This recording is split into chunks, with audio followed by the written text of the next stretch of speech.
All right, Mama, I got a tip for you. Fittings that go inside an intake, like your water jacket fittings, they're National pipe thread. They are a threaded plug that is wedged. It's fatter at the top, so as you tighten it down, it gets tighter and tighter and tighter because it wedges in there.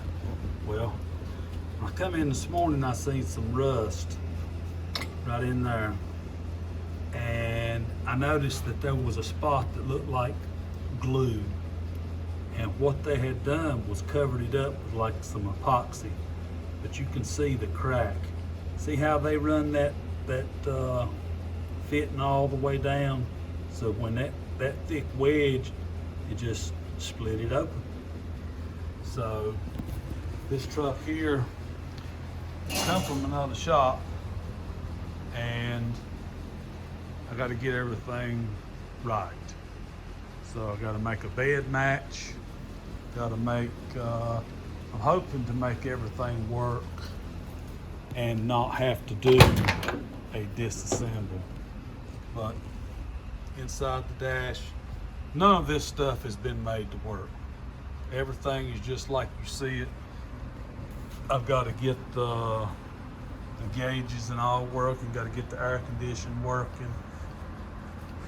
Might have to do a raised floor in the bed. Might have to do a C-notch.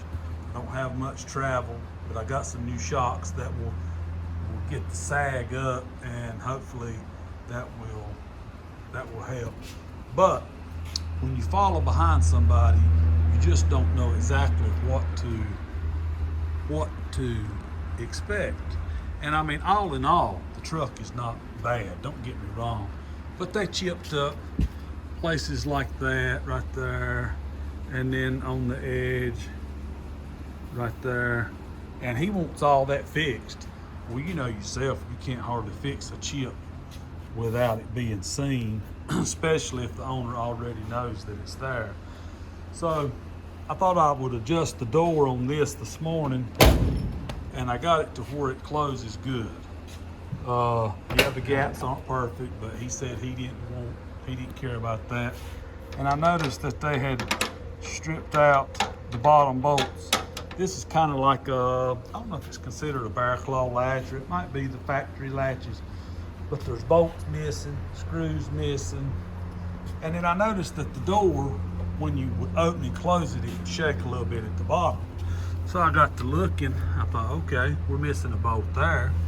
But then, okay, we're missing 2 bolts down here. So anytime you take on a job that comes from another shop, you are taking on the liability of what they did do or what they didn't do. So just keep that in mind. You know, I get a lot of calls from people wanting me. Well, most of my work is from places that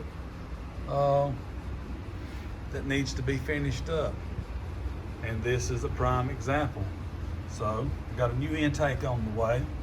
First thing on the agenda is new intake, and then see how they set the distributor in. It runs good, but they've set it to where the adjustment is way too far out. And then I got to get everything wired up. So that right there needs to be pulled off and painted, because I mean, it's just rusting away. The hood got a real bad run in it right there. Might be able to get that out, and I may have to just redo. So just remember, when you take it on projects, if you take on a job that's going to require following behind someone, you will have to be the bad guy in pointing out everything that they didn't do. And this is a prime example. So when it comes time to pay the bill and they wonder why, well, I had to go behind and find bolts, you know. All in all though, pretty good looking truck.